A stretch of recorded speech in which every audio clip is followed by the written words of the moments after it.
Bu ajoyib shirinlikni tayyorlash uchun atigi 5 daqiqam va 50 ming so'm pulim sarflandi desam ishonasizmi?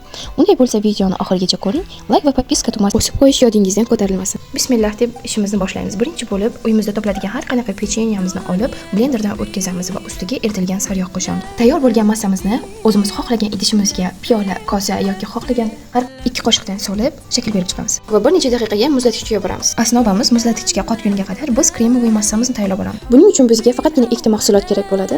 Tvorog va qaymoq krem. Siz qaymoq kremini konditerlar uchun maxsus magazinlardan sotib olishingiz mumkin. Tvorogni esa yog'lik darajasi yuqori bo'lishi shart, chunki kremlar tayyorlashda yog'lik darajasi yuqori bo'lgan tvoroglar ishlatiladi. Menda tvorog taxminan 500-600 gram atrofida edi. Ustiga 50 gram shakar qo'shamiz va vilkada aralashtirib chiqamiz. Taxminan 5 daqiqaga olib qo'yamiz, chunki tvorog o'zidan suv ajratishi kerak.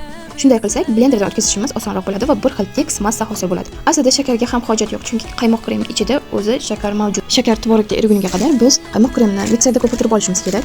Qattiq quyuq massa hosil bo'lguniga qadar ko'pirtiramiz. Qaymoq krem ustiga blenderdan o'tkazilgan tvorogni qo'shamiz va yana bir marta mikserda aralashtirib chiqamiz. Xohishingizga ko'ra vanilin yoki essensiya qo'shishingiz mumkin. Menda bananlik essensiya bor, shuning uchun men bananlik essensiyadan foydalandim va shirinligim ichiga ham banan soldim. Kremoviy massamizni idishlarimizga bir tekisda solib chiqamiz va sovutgichga 2 soatga qo'yamiz. Ustini xohishingizga ko'ra bezatishingiz mumkin. Men chokopastadan foydalandim.